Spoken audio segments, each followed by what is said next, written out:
Boom, recorded. Good morning, everyone. Happy Friday. My name is Halley Hardy. I'm the CEO team leader of Keller Williams Coastal Properties, and I'm here to host Producers Club this Friday.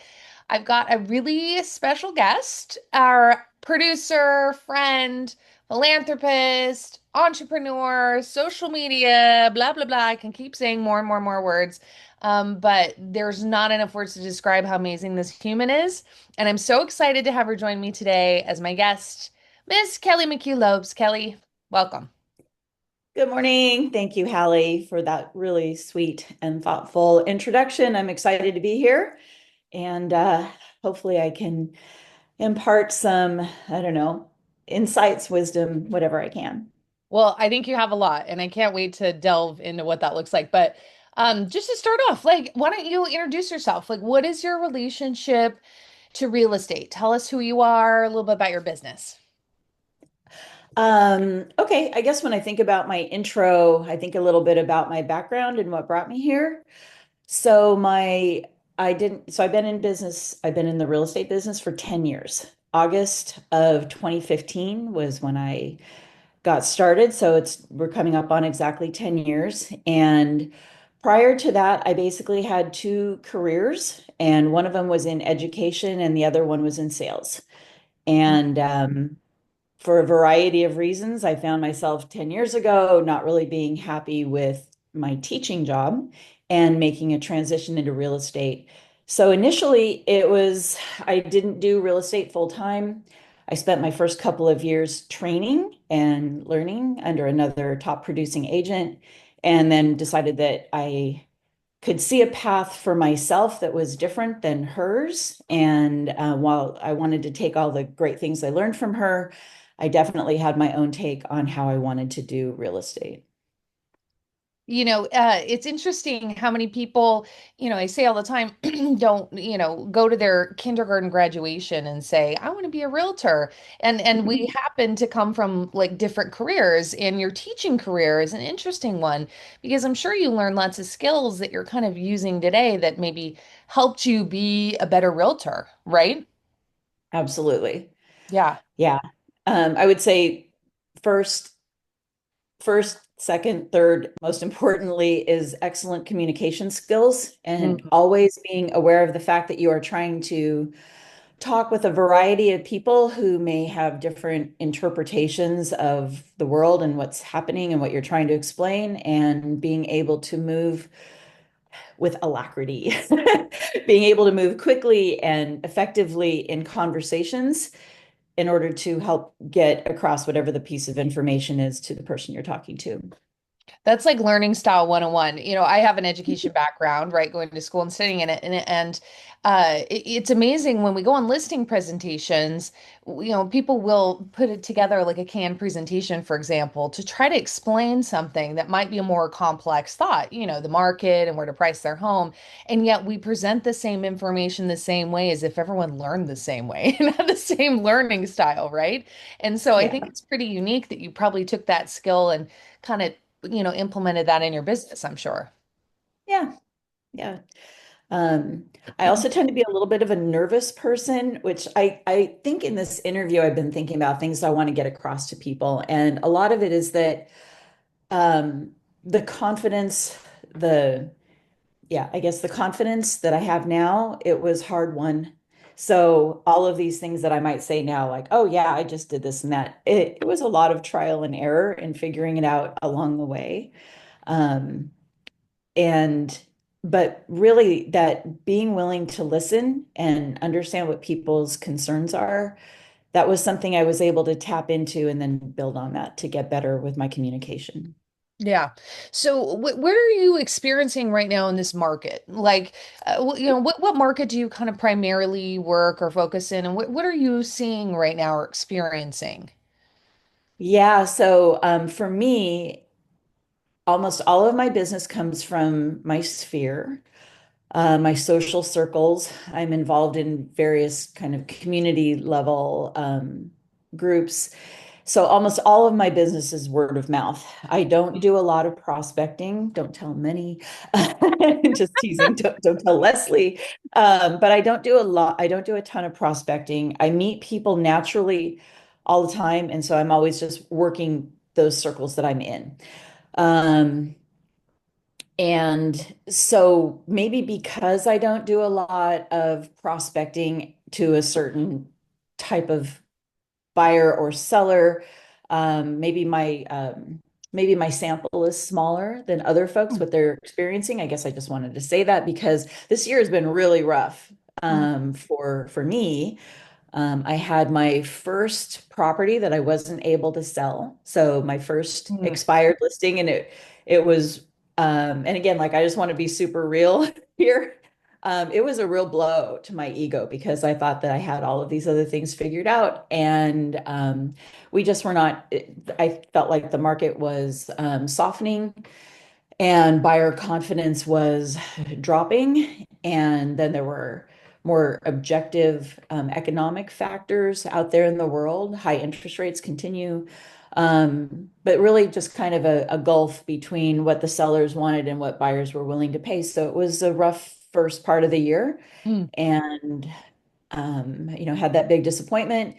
And then now, I just closed an escrow last week. I'm closing another one next week. I've got two listings getting ready to go on the market in the next 3 weeks. And so I feel like things have normalized maybe a little bit in the world.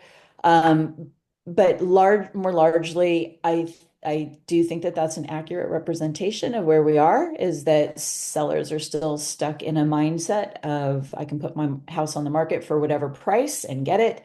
And buyers, there's just our buyer pool is diminished, and they lack that confidence that they had a few years ago. So it's just a lot more work bringing the two together. I was in a discussion yesterday with our ALC members, and they had called it about this exact scenario that you're just describing that people are seeing in the market. Listings maybe sitting a little bit longer, possibly even expiring due to market conditions, etc. And they called it buyer's revenge. They said they're feeling the Mm, buyer's revenge. yeah. They're feeling the buyers having expectations, whether it's condition, terms, things like that are starting to teeter less in favor of the seller and more in favor of the buyer. Which again is a really common theme, Kelly. But I do want to point out, first off, thank you for being so vulnerable and sharing that moment of like but Kelly, I think that's very real. And when we have people here on the call, we just really love hearing who you are as people. And that was very a genuine feeling. Many of us have felt that feeling at some point of our career. Something's happened. But I wanted to point out, and you immediately didn't go into the victim mentality. You said, well, it was, we had market conditions, we had seller expectations, and that was key there, that you then didn't say like, okay, great, I'm quitting real estate, and getting out of it. But turning it into something that you can identify, something that that you can work on or change or maybe can't because of the market conditions. So I think it's really healthy to have that mindset. Oh, well, thank you. I love this career. Like I mentioned earlier, this is my kind of my third career. I was in a different type of sales early on. And then I spent kind of two chapters of my life in education. I went for a bachelor's and then a master's in literature, and I kind of pursued that path. Took a break, went to I was in wine sales for 9 years, which was really, really fun and exciting, but it was basically retail, and that gets tiresome Mhm. as you get older. And then I went back to teaching, and then again, I just wasn't feeling like it was something I wanted to do for the rest of my life. So I got into real estate. I feel like I could bring those two things together. And I really love this job. And another thing is, I really like being my own boss. And by that, it's not like I don't think I have people I have to answer to. Of course I do, but they are my clients and they are my colleagues. And that's fine with me. This is very, very comfortable. I'm not quitting, I'm not going anywhere. And I just decided a long time ago that whatever else, I was just going to stay focused on providing excellent service, Mm. being knowledgeable, bringing my knowledge, my experience to this endeavor, and being honest with people and providing great service, whatever that meant, and just, chugging through the tougher times. Which I haven't had a lot of. I've been in this business for 10 years. It's been a seller's market the whole time I've been in it. So if you work, not even, actually for a long time, I worked with buyers. I love working with buyers, but it's so hard. Mhm. Um, but if you are working with sellers in a seller's market, it's a lot, it's always hard work, but it's not impossible work. And so whatever this, everything's cyclical. No, we're just going to get through this cycle, and I'm going to keep being who I am and keep providing the best service I can. It's the servant heart that you have to lead with your business. It's sometimes I think as realtors or as humans, we overcomplicate things of saying, hey, I need the newest tech thing for them to hire me, or I need the newest, something to try to solve their issue. When really it's about what you just genuinely said, which is, I know that I'm going to give them the best service. I know I'm going to have the servant heart. I know I'm going to have their best interest always and be an advocate for that is value. Like that's a huge Mhm. piece of what we do. Yeah. And then add on to that some of the tech. I'm not a huge tech person, but I do use social media a lot. And I do find that um, people like to see that you have a social presence, like a social media presence. So that has become something that I've had to train myself to remember, that to make that a regular part of the service I provide. And I guess what I mean by that is I do think that sellers, even older sellers, they like seeing that you have a social media presence. They like seeing that you have a few extra um, arrows in your quiver to use for marketing. So it's not like you can't be one with tech, but I do think that the interpersonal relationship is number one. I tease sometimes that I'm the Nordstrom personal shopper of real estate agents. So That's a great whatever it is they need, analogy. whatever it is they need, and not whatever. I mean, I have to be strategic about how I spend my time. But, I do a lot of extras. My husband gives me a hard time all the time. He's like, nobody else does this kind of stuff. I'm like, yeah, they do. Good agents do, because we have to go above and beyond. Well, I think it's really humble, but I do need to rewind a little bit. And Doug will help. Doug, I want you to drop Kelly's Instagram handle in the chat. So when Kelly says that she uses social media, I just want to be really clear. She's got almost 22,000 followers. Kelly, what was your highest, one of your highest reel views? Do you know? Yeah, so prior to a video that I did that went viral a little over a year ago, prior to that, I had about 500 followers. So there was a moment in time when it all changed for me on Instagram. And that was when I had a really special property. I just want to say that, like, part of it was me, part of it was my assistant at the time, Priscilla Ferrer, had an idea for like a hook for an Instagram video. But it was really, the house was really, really special. It was almost 100-year-old home. It was in almost completely original condition. What wasn't original had been restored, and it was extraordinary. It was like a time capsule house. And we did a very fun video highlighting things in the home that just don't exist in any way. It caught fire, went viral, had over 9.5 million views, over almost 10 million views. So I picked up a lot of followers then. Wow. And that was, remember after it happened, and I think we were talking or passing in the hall, and you just said, I didn't overthink it. We didn't do stuff. We just picked up the phone and we just started filming, right? Yep. I was coming from doing Long Beach broker tour. We had just put the house on the market. Um, I I'm not a big makeup wearer, as you can tell. It's not like I'm into the glam or anything like that. And Priscilla said, I have this idea, let's do this. And I knew I wanted to highlight these features. And so I was standing in the kitchen, I put on some lip gloss and some mascara, and we shot this thing. She gave me like one, like basically launch pad, and then I just started going. And so it was very just impromptu, off the cuff, and but the house was really special, and I was genuinely so excited to share everything about it. So I guess that came across. And what a great win to show to the seller. What is it that you think like contributed to that video going viral? What have that formula? What do you think maybe? Intrigue of the house. Yeah, the hook, which was all Priscilla's idea, she is on TikTok, which I technically am, but I don't follow it. I'm not active on it. She said, what's trending right now is things that just make sense. And so we use that hook to highlight all of these things about the house from 100 years ago that were kind of they were advancements, or they were the tech of the day, very analog compared to what we have now, like rolling pin holder in the kitchen, like a little drawer that the rolling pin goes in, and a little seat by the phone where you can pull out the seat to sit down. And um, it was really, I think the house is a novelty. And that's what people like on social media. They don't want to see the same colors. They don't want to see the same styles.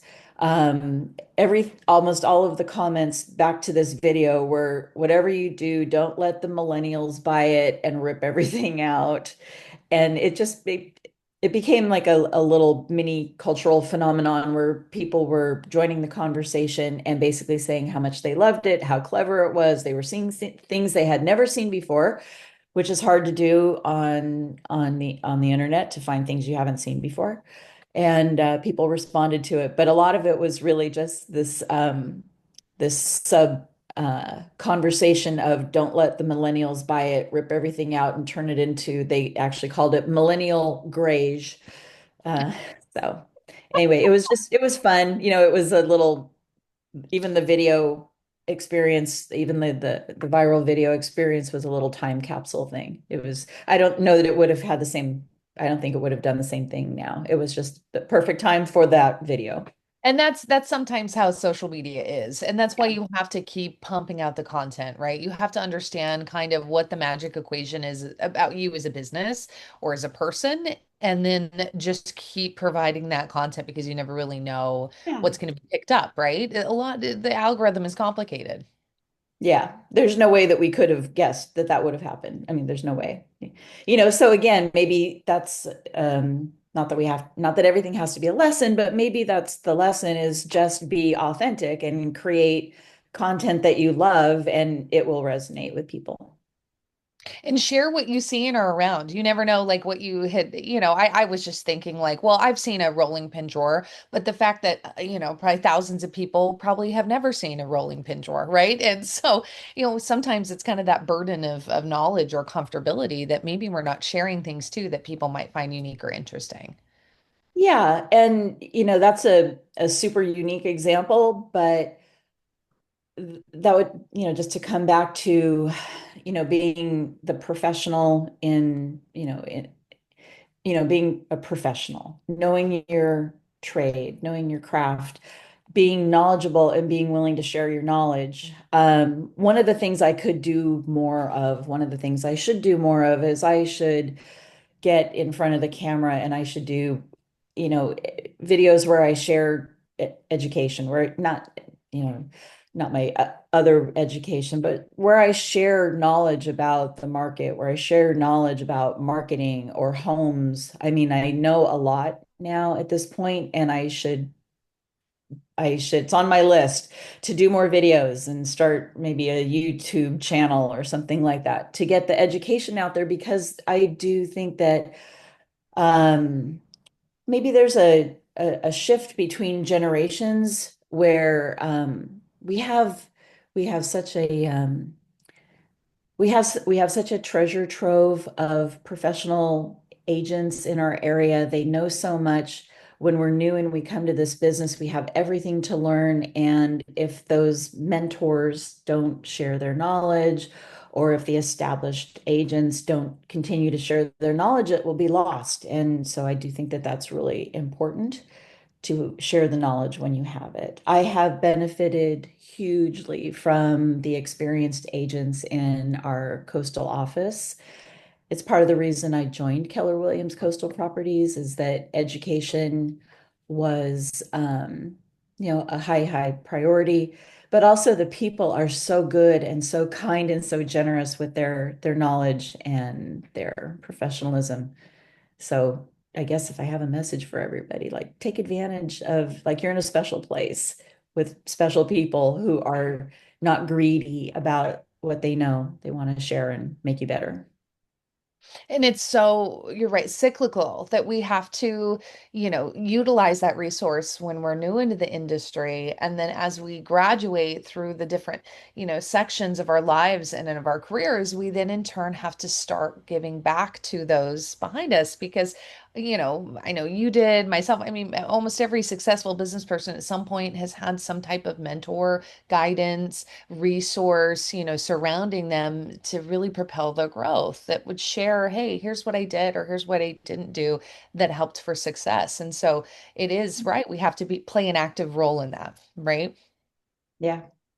So speaking of new agents and cyclical and everything, imagine you magically wave a wand, you had to start your business over today. Mhm. Halley Lopes Realtor 101 all over again. Tell me about your strategy. Like, what would you do differently now that you know what know?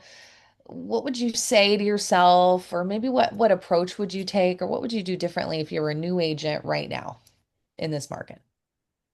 Oh, that's a good question.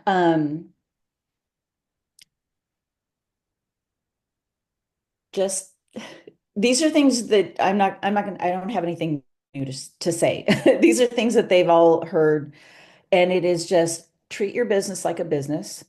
Whether you're working another job or and trying to like onboard into real estate, or whether you can hit the ground running, treat it like a business, do it every day, start showing yourself doing your job or demonstrating your expertise. So do that on online. That's one of the things that I tried to do is early on is try to show myself, well, not early on. So in the first few years I didn't. I had a friend who knew that I'd gotten my license, and I made some cryptic post on Facebook or something, and she said, "Don't be a secret agent." Because for some reason I wasn't willing to go public. I wasn't, whatever. So show yourself doing your job, demonstrating expertise, treat it like a job, do it every day, even if it's only for part of the day, so that your mind is you doing this job. This is your job. This is your career. So make it the center. I don't know about the center of your life. I mean, you want to work toward that. You want to work toward a place where it's just a natural part of your everyday life. But things would do, I would do the things that I did, but do them more. I would try to adopt systems more. I'm very organic, and I think that I could have benefited from having systems in place more. Um, having using the CRM, right? Everybody talks about the CRM and how important it is and which one's the best. Well, I heard a long time ago the one that is the best is the one that you will actually use. Mhm. So be more structured and disciplined, and spend a part of your every day, whether it's in the morning, late morning, early afternoon, evening, carve out 2 hours to reach out to people, whether they're in your sphere or whether they're in the new club or in your church or in your building or wherever, and be a real estate agent. Be that public, person working your business. Yeah. It's a really common fear, Kelly, what you just described. I mean, I'm sure many people started of it's almost like that fear of rejection, or I don't know what it is, but it's this fear that holds us back from being fully adopting into the real estate lifestyle, right? Because you Yeah. said it correctly, it is a lifestyle. It's not a 9 to 5 job, but you might need to work 40 hours a week, right? Or 40 50 or plus 60. 60, It right? it Hours is a week. also cyclical. Yeah. Sometimes it's not as busy and sometimes it is 60 hours a week. Mhm. Um, yeah. And that's just kind of the way that the business works. And so you also kind of touched on, you know, finding things you're passionate about and melding them kind of with real estate and into real estate and making sure you're working those. You talked about at the beginning of the call that kind of referrals and things like that are a part of your business. I know philanthropy is a big part of your life as well. Talk to us a little bit more about how you bring those two things together. Yeah, that's a great question. And it actually it serves to elaborate on the point that I was just making. So I was coming from being a professor at Cal State Long Beach, a part-time lecturer. And it's a completely different world than real estate. And so had, I had a lot of, let me see if I can try to get through this idea. I had a um, preconceived idea of what real estate agents were that I think probably matches up with a lot of people out there in the world, which is that it's a very lucrative business and people who get into it, are in it to make money, which that might be true for some people. But again, I always stayed very focused on I'm going to not worry about the money. I'm going to make the focus of what I do service. And one of the ways I was able to get create the bridge from my previous career to doing this full time was um, not just being involved in various community organizations or volunteer, but I actually gave back. So with every commission check, I would give a donation to, so my thing is animals, animal rescue, cat rescue in particular. And I did some independent cat rescue of my own. I am now on the board of a local cat rescue, Helen Sanders Cat Paws. I've been on the board for 3 years. And my passion project there is connecting people with resources in order to get community cats or their pet cats fixed so that we can reduce the pet overpopulation problem. So I made a part of my business structure that I would give donations back to um, a, a nonprofit or um, a nonprofit of my client's choice. And so that was one of the things that I was able to really pour my heart into, and it helped me have something to build my business on, if that makes sense. That's one of the best parts of real estate, in my opinion, that you can not only help earn money for your family, but you can also earn money for the things that you want and feel deserve, need to be supported. Something like cat rescue, or I mean, that's such an amazing philanthropy to be able to help the community. And you're building business because you're living publicly as a realtor. So when you're there and you're helping and people know that, you already have something in common with them, the Mhm. passion for pets, right? Yeah, and I think that it does help some number of people out there to I know at this point that people choose to work with me because that's a part of my life and my world. So they like working with somebody who is not only going to bring them excellent professional results, but is a person that they is do a person who is doing things that they agree with, that they like, and they want to support. I love that. Kelly, we're running short on time. I could probably sit here and talk for another hour. But do you have anything else that you want to kind of share with the group, kick them off for the weekend? Anything else you feel like you want to share? Um, I guess if you're going to use social media, Be genuine. We've already talked about that. But also remember, this business is fun. It's part of the reason that we do it. So when you do get on camera, or if you are talking to people in the world, it is a fun business. Learn the business so that you can just operate seamlessly in the world and have fun because we live in a beautiful place. I've got my background photo of I Long Beach love back it. there. And we live in a beautiful place. We have a wonderful lifestyle, a beautiful, diverse community, and just learn your business really well so that you can operate seamlessly in the world and have a ton of fun. Have a ton of fun. I'm always going to support that. Thank you so much, Kelly, for being on here. If you guys haven't already, Doug dropped Kelly's Instagram handle in the chat. Make sure you click on that, go over to her Instagram, help a girl out, follow, like, share. I know it's a good, again, let's talk about cyclical love here. Right? It's a good one. Have a good, productive Friday, everyone. Please reach out if you need any help. We're here to support you and we're invested in your journey.